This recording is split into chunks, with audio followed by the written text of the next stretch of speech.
Ja, så er vi landet i Kathmandu, og det er rimelig kaotisk, skulle jeg hilse at sige, men sådan er det jo. Og her sidder Sten. Sig hej, Sten. Hej.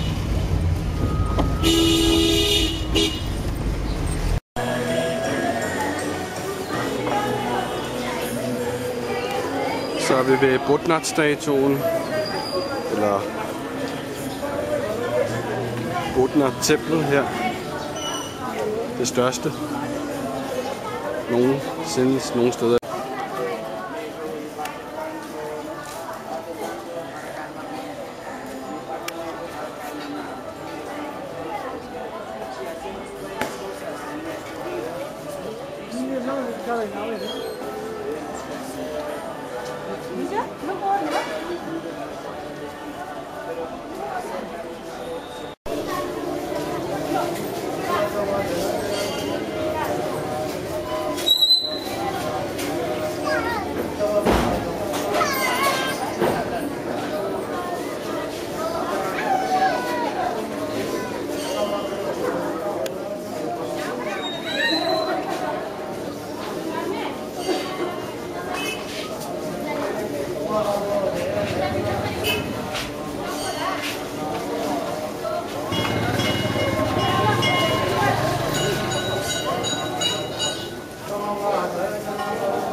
Ja, så er vi landet i Sukhumvit. Flot flyvning. Og vi kom derudfra, og vi landede simpelthen midt inde i Himalaya. Og deroppe står alle de lokale.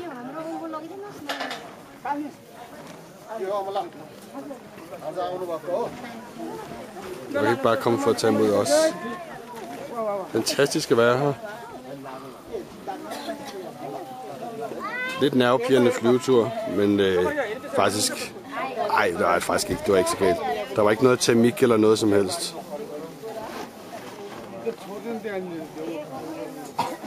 Så det er bare suverænt.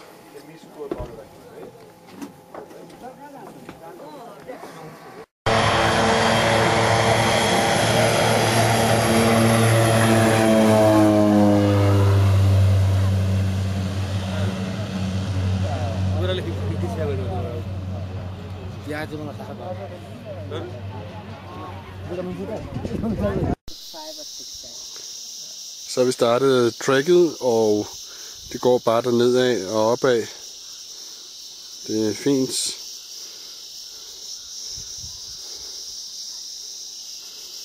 Dejligt med cikaderne i baggrunden.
Ja, så går vi over en lille hængebro. Det ser jo okay ud. klarer en fin stil.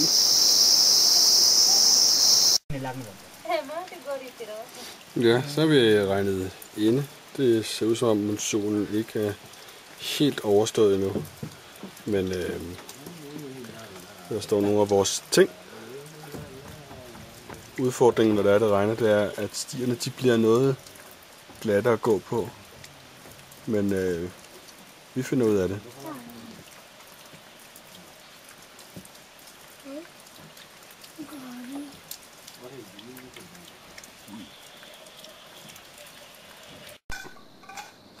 Ja, så er det morgen, og vi har sovet udmærket her på den her lille campsite. Sten sidder og spiser morgenmad, og det hele spiller. Det har regnet det meste af natten, men som man kan se, så er vejret super lækkert nu.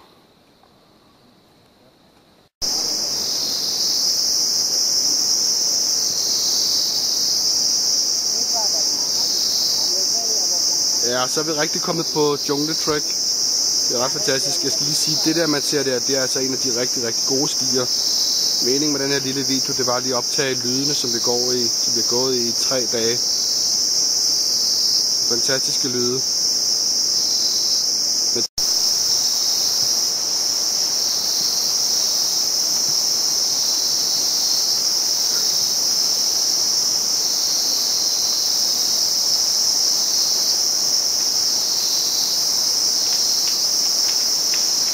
Ja, så går vi over en lille hængebro. Det ser jo okay ud. Klarer en fin stil.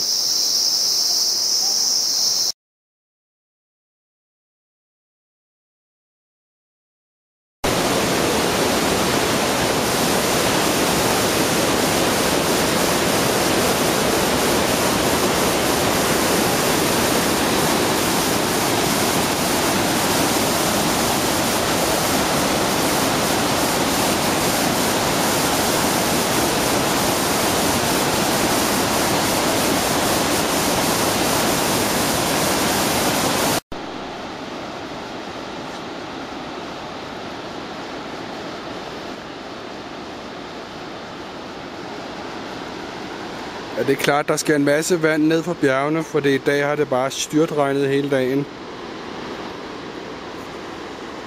Man har jo ufattelig grønt og frodigt, og alle har fået en masse ilebid. Jeg havde et stort en på hånden lige for lidt siden, den var rigtig klam. Og for at det ikke skal være løv, så har vi faktisk lige set nogle snedækkede bjerge. Godt nok med en masse skyer omkring. Men der skulle være nogen lidt længere henne. Det er bare svært at se nu.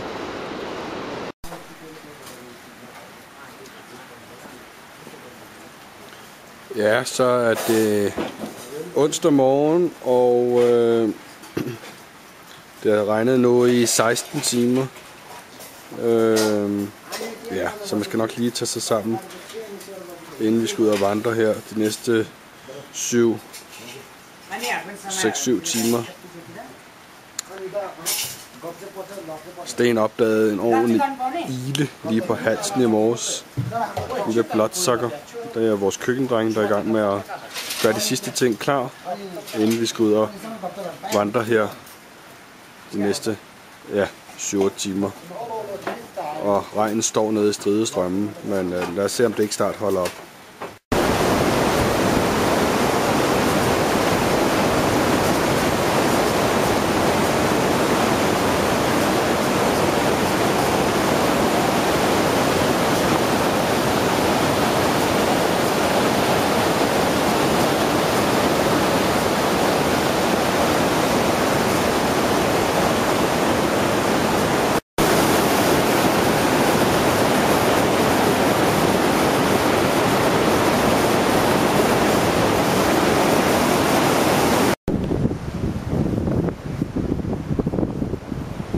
På vej op mod basecamp, inden vi skal vandre over et pas i morgen. Det er hårdt arbejde, men udsigterne er jo flotte. Og vi kommer helt dernede fra dalen, hvor vi gik igennem et jungle her i morges. Ja, så er vi på vej op mod passet. Nangular på 4.000 900 næsten.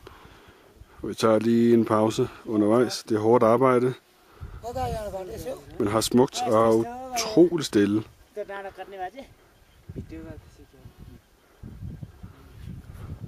Og det er deroppe, vi skal. Det sner en lille smule.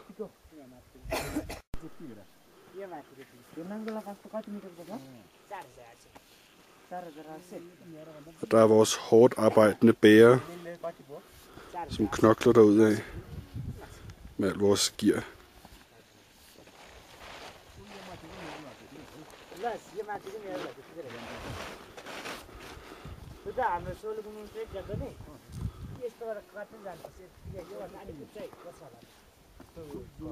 I make a very special praying for a wishful and happy life for all Nepalese people here.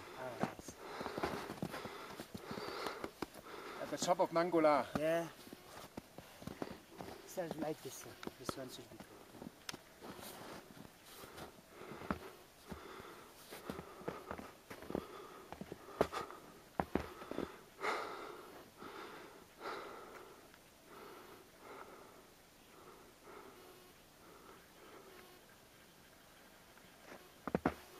Ja, så er vi nået toppen af Nangolar. Nogle timers hård opstigning. Og det er fantastisk lige nået toppen. Ja, så skal vi på vej nedad fra passet, og nu skal vi se at komme ned af en fart, fordi nu begynder det at sne, og togen kommer ind. Men det skal nok gå. Så vi håber ikke, vi får en whiteout, som vi gjorde på Dalakiri.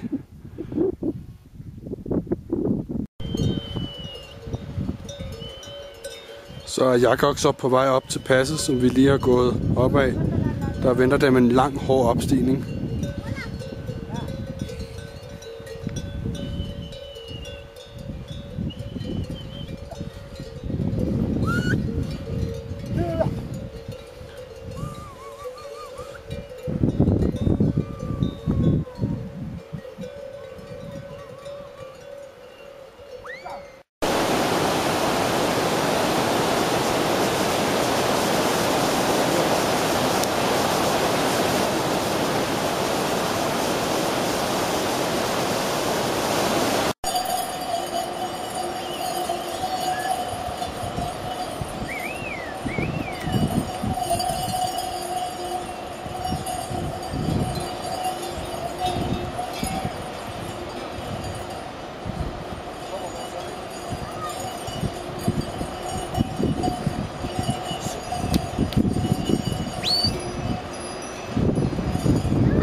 Var ikke uden.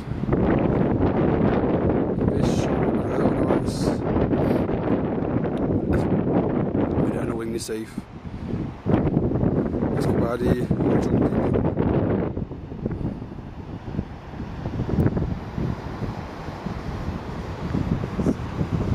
og så har jeg mine 2 personlige chaperoner lige bagefter mig til at holde styr på, at der ikke sker noget.